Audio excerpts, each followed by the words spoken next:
How do you respond?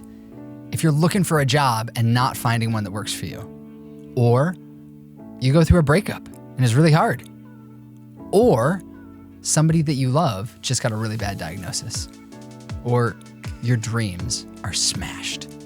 Well, in today's episode, we're talking exactly about that.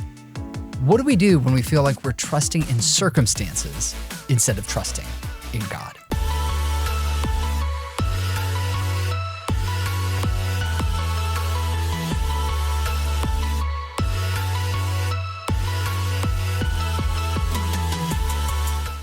Welcome to the Binmin podcast. We know that the Christian life can be hard to figure out, but we also believe that everyone should know the next step for making their Christian life more important to them. I'm Pops. I'm Bob. And I'm Emma. Bob, in your experience as a pastor, how do many Christians respond when their life just falls apart? Well, it's hard not to just feel crushed by it.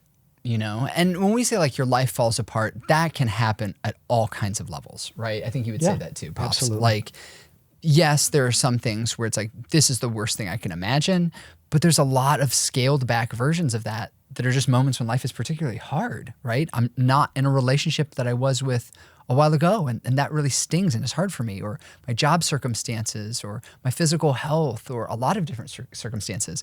But I think for a lot of us, including myself, we feel that like if we live a good life, our lives should be free of serious problems, right? That's just this weird idea that we have about how life is supposed to work.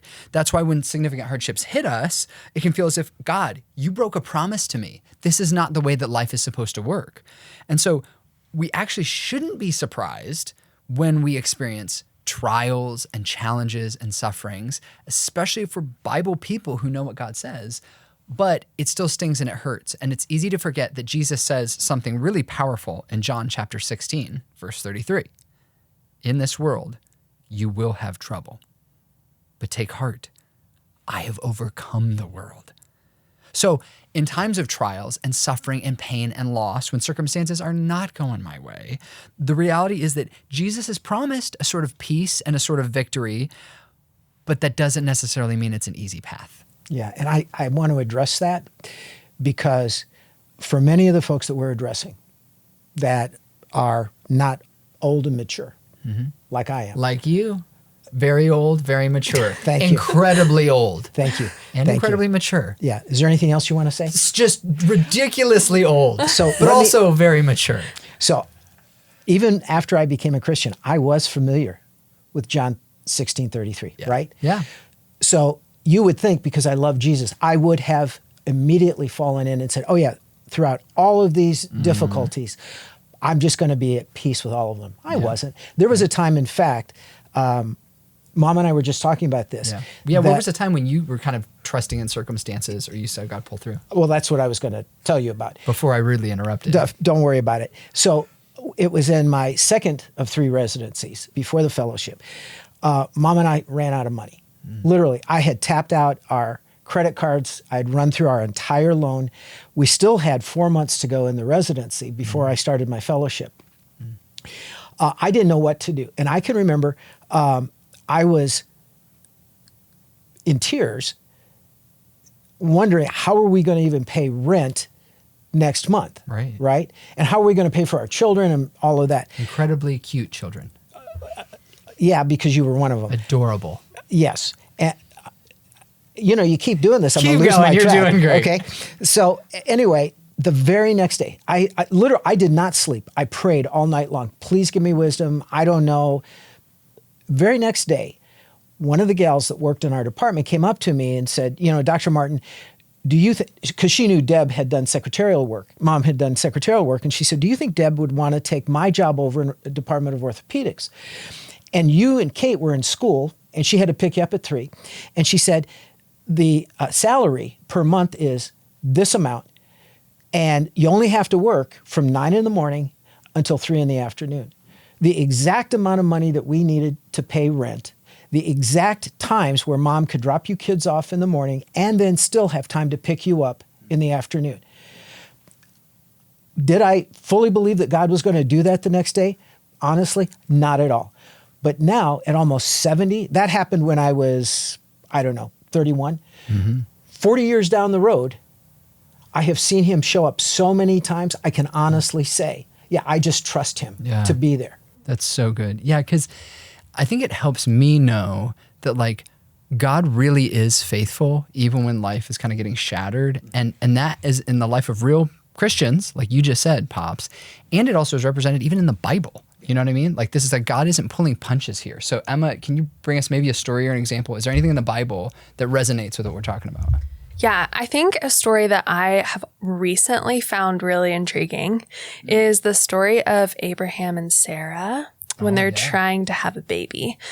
Because you have this incredible moment of God being faithful. This is a season that they've walked for a long time of infertility, not being able to have kids. And God comes and gives them this great news that they're going to have a baby. But what we don't see quite spelled out entirely in that story is that they have to wait 25 years for that promise to come to fruition. And I'm 28, so 25 years to me is like my whole life. And that feels long to have to wait for a promise that you know God promised you to not come to fruition.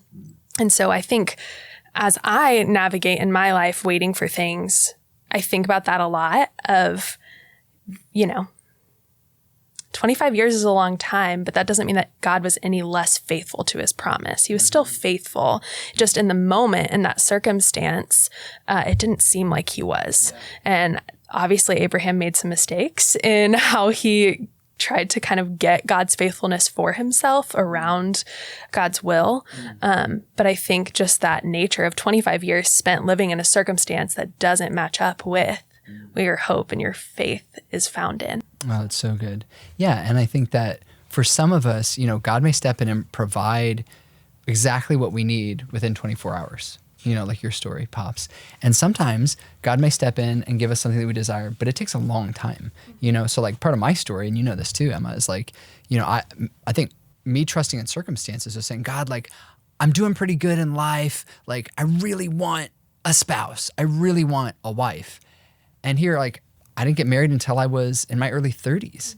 And so I had to wait like over a decade just saying, God, this is my desire. I seek this. I'm trying to figure out the dating, right? All the things, right? Dating things in my own life and all of that. And it wasn't promised, right? So it's different. That wasn't promised to me. And if God had not given me that gift, I would need to keep pressing forward in faithfulness. But it reminds me of a couple of verses. One, when the Apostle Paul, who himself suffered quite a bit. Yeah, quite a bit. He goes at the end of Philippians, he says in Philippians 4, that I can do, meaning I can endure all things through Christ who strengthens me. So there's something that's different than circumstances that I'm trusting in. And then he says, this blows my mind in 2 Corinthians chapter 12, verse 9, when he goes, I'm struggling with this thing. He calls it his thorn in the flesh, some problem that he had going on that God wasn't getting rid of. He wasn't getting rid of the problem. He said, I kept praying and seeking God about it. And this is what God said to me. My grace is sufficient for you, for my power is made perfect in weakness. Therefore, Paul says, I will boast all the more gladly of my weaknesses so the power of Christ may rest on me. So it turns out the good life isn't just having awesome circumstances. The good life is being able to trust Christ in every circumstance. Yeah, and Emma doesn't know this, and I almost guarantee you nobody that's listening to this knows this because I don't really talk about this publicly. But as you know, I lost in one day a platform in medicine that I had worked my entire life for. Since I was a little boy, I wanted to be a doctor. And in one day, it all was gone. Yeah, because of just circumstances. Because of circumstances. And yet, here's the thing. If that had not happened, this ministry would never have been born. Because I'd still be practicing. Because my plan was to practice till I was 70. Right. And yet, I still have people who come up to me and say, how do you even get through the pain, the work? And honestly, I can tell them, I'm grateful to God for that challenge. Yeah, that's really good, Dad. Sorry, real quick. If I could just like also double click on that, because I think something that's hard for people, specifically, like you said, younger people that maybe have lived just less life. I think we have this tendency of thinking that God is, yes, going to put challenges in our life, but it's kind of like a checklist of like, okay, I was challenged here. I did it. I was faithful. Now we're smooth sailing. But what we see in the lives of, everyone, right? But you, the Apostle Paul, is this sense of we don't stop suffering. Like our circumstances continue to be challenging.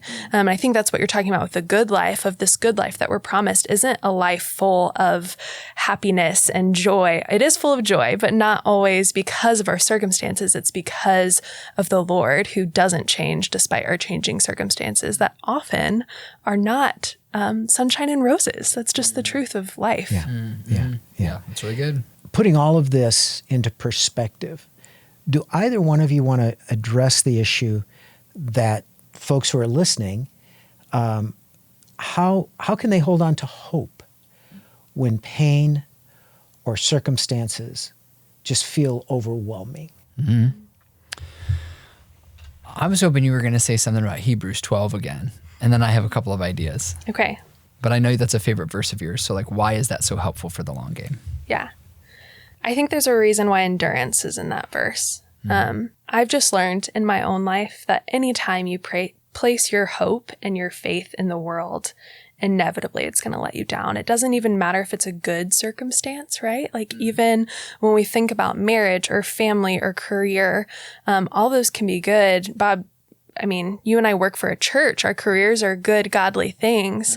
But if we put too much hope in that, inevitably it's going to fail us. And so I think to the person that's feeling hopeless, I would just say, continue to look to the Lord who is our hope. Continue to trust in Jesus. He suffered his whole life. He didn't get a break his whole life. But he has a break in heaven.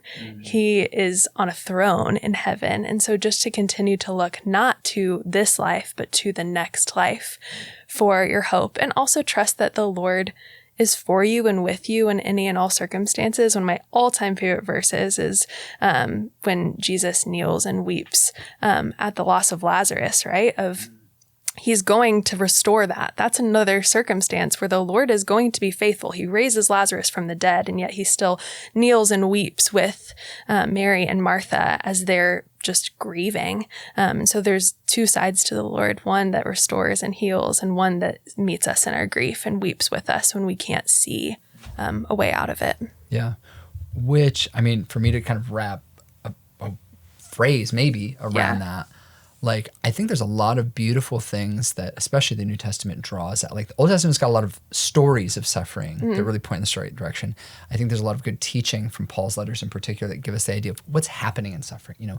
This endurance that you gain by it, the character that gets displayed. First Peter talking about this is how you prove that you're truly Christ's, like all that sort of thing. But to me, the most compelling thing to get us through suffering is just the fact that the center of the universe is relational. So what we're talking about is that you can go through any of these circumstances, short-term or long-term, seeing God provide right away on this earth or having to wait till heaven for him to provide. But you, if you're in Christ, if you're trusting Jesus for eternal life, have as your center a relational God who loves you and will never leave you. He'll never leave you. He'll never forsake you. He will walk with you on this enduring road to the end. After all, that's what Jesus already did. That's what he's described as a sympathetic high priest. He knows what it is even to suffer to the end. So I think that to me helps me keep a heartbeat and others, no matter what their story and no matter what your story of suffering is going to look like. Yeah. That's wonderful. Well, we come to that part of the program where I need to ask you, what's our next step? Can you give us a call to action? What's your next step this week? Pray, I surrender. Tell the Lord specifically what is the circumstance that you're trusting in right now and this week, and surrender it to him. Lord, I'm really fit and healthy, but I surrender my body to you. Oh, I'm so grateful that I have this girlfriend or boyfriend or fiance, but I surrender them to you. God, I'm making enough money right now, but I surrender it to you. Or it could be the flip side, something that you're struggling with and saying, I'm not making enough money to hit rent.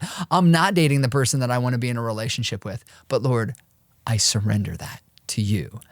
And just give God the opportunity to draw near to you and show you how good he is and how faithful he is when we surrender our lives and even our suffering into his hands. Thank you, Bob. And thank you, Emma. And thank you for joining us for this episode of the Binmin podcast. Binmin is a resource ministry dedicated to helping you discover your next step in your Christian life. If this was a helpful episode, please take a moment to like, subscribe, and leave us a comment. And if you want to know more about our ministry, check us out at binmin.org, where you'll find a lot more resources. And while you're there, sign up for our newsletter. Until next time, God bless.